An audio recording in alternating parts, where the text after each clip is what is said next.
ஸ்தோத்திரங்க. இன்றைக்கி பாருங்கள் சாப்பாடு செஞ்சு ரெடி ஆகிடுச்சு. இன்றைக்கி ஞாயிற்றுக்கிழமை சர்ச்சு முடிஞ்ச உடனே எல்லாருக்கும் அன்பின் உணவு வழங்கப்படும். இன்றைக்கி வந்து பார்த்திங்கன்னா தக்காளி சாதம் தான் ரெடி பண்ணியிருக்கிறோம்.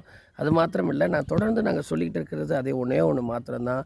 நீங்கள் தொடர்ந்து நீங்கள் என்ன பண்ணுங்கள், இந்த உணவை கொஞ்சம் நீங்கள் எல்லாரும் மக்களுக்கும் நீங்கள் போய் இதை கொடுங்க. பைபிள் அப்படி தான் சொல்லுது. தேவன் 5000 பேர்களுக்கு உணவு கொடுத்தார் என்று வேதத்தில் வாசிக்கிறோம். அப்படியாக தேவன் பின்னாடி இயேசுப்பா பின்னாடி போனவங்க எல்லாருமே அவர் பசியை அவர் என்ன பண்ணார், ஆற்றினார் என்று பைபிள் சொல்லுது. அது மாத்திரமில்லை, நீங்களும் உங்கள் வாழ்க்கையில் நீங்கள் தேவையில்லாத பணத்தை நீங்கள் செலவு பண்ணாமல் இந்த என்னென்னமோ ஒரு கேக்கு ஒரு 1000 ரூபா கேக்கை வாங்கி நடு ரோட்டில் வெட்டி அதை அப்படியே கீழே ஒரு 3 நாளுக்கு முன்னாடி நான் திண்டிவனம் போகிற வழியில் பார்த்திங்கன்னா ஒரு பெரிய காலேஜ் ஒன்று இருக்குது. அந்த காலேஜாண்ட பார்த்திங்கன்னா அவ்வளோ கேக்கு அப்படியே சிந்தி கீழே கிடக்கு. ஆனால் இது பாருங்கள், அந்த காசு செலவு பண்ணுறதுக்கு பதிலாக நீங்கள் எல்லோரும் ஃப்ரெண்ட்ஸாக சேர்ந்து எனக்கு என் ஃப்ரெண்டுக்கு பிறந்த நாள் சொல்லி சாப்பாடு செஞ்சு நிறைய பேருக்கு கொடுக்கலாமே. இப்படியாக இன்றைக்கி உணவு வேஸ்ட்டாக போகுது. இந்த கேக்கு இது வந்து பார்த்திங்கன்னா 1 கிலோ கேக்கு வந்து அதிகமான காசு போகுது.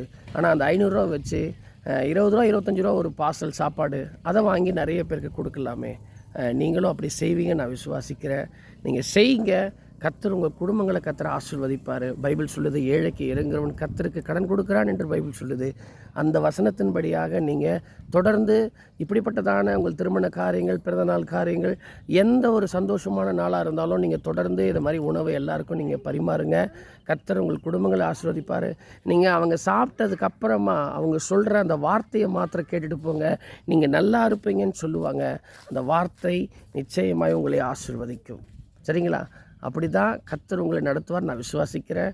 என்னோடு கூட நீங்களும் என்ன பண்ணுங்கள், இதை மாதிரி உணவு செஞ்சு நிறைய பேருக்கு இல்லாத மக்களுக்கெல்லாம் கொடுங்க. கர்த்தர் உங்கள் குடும்பங்களை ஆஸ்வதிப்பார். God bless you.